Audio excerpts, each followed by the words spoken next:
I want to thank Sinn Féin and particularly Deputy Function for using our private members' time to bring this motion, and I fully support it. And I want to say that in the last 11 years I've stood in 3 general elections, 2011, 2016 and 2020, and on 2 occasions I had the privilege of being successful. And I mention that because on each occasion, housing, public health, public transport and childcare, and I see Deputy Rabbit nodding, every meeting pre-election, childcare, and the astronomical costs. So this didn't happen overnight. Here we are in 2021 with another motion, and I very much welcome it. And so you have tabled an amendment, Minister, and I've stood here repeatedly and said, I know your heart is in the right place, and I know you've set out the good things that you've done, but the fundamental change required is completely absent. So we have a piecemeal, profit-driven childcare system.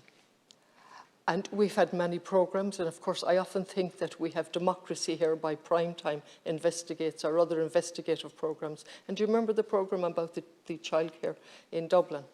And we seem to have learned nothing. And in all of those elections, the constant theme for me was that the people were way ahead of us.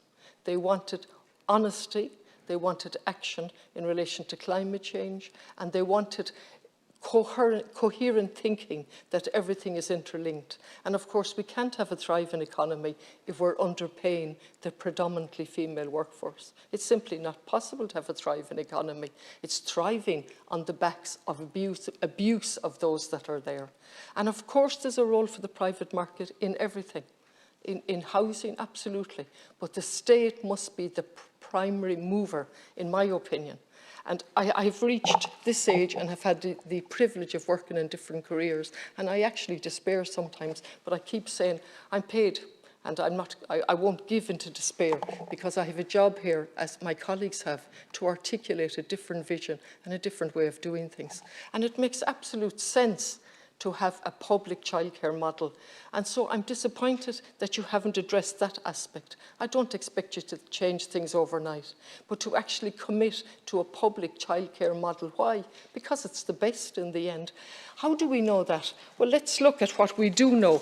We know that the Citizens' Assembly on Gender Equality recommendations published on the 24th of April, and they asked us to move to a publicly funded, accessible and regulated model of childcare over the next decade. They didn't ask you to do it overnight. They pointed out, as all TDs have pointed out, the small amount of money that we're spending in relation to our GDP, and they're asking us to raise it up to 1%. Can you imagine? Just slowly raise it up. That's what they asked. And then we look at the successful countries. We look at Germany. The introduction of universal early childcare in Germany in 2013 was associated with a significant reduction in cases of child abuse and neglect, an increase in birth rates, an improvement in children's social and emotional development, an increase in maternal life satisfaction, and similarly the other Nordic countries. My own experience when I worked as a psychologist many years ago confirmed that if you have public access to childcare, it makes a phenomenal difference. All of the research has confirmed that, and here we are 3 elections later, and it's much longer for other TDs. In my case, 3 elections later, and we're still talking about public childcare. Now, it seems to me that that should be top of the list. I'm a university graduate myself, and I'm absolutely supportive of universities, but I would put childcare top of the list. That's what I would put top of the list.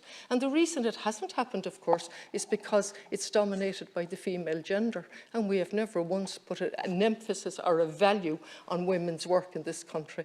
And I believe that we should build into that choice. And so I believe we should make it much easier for mothers or fathers to stay at home and mind their children. And I'm a radical feminist. I would describe myself as a radical feminist, but we must have choices for people, and within those choices we have to have public care as an essential ingredient. So we can come back again with another motion, and when it comes to our turn, we'll table another motion, and we'll keep tinkering, and you'll keep doing speeches that tells us about the money you're putting in, but ultimately you're supporting the private market, exactly like with housing. Exact same model, and until you change that model, we're not going to improve matters.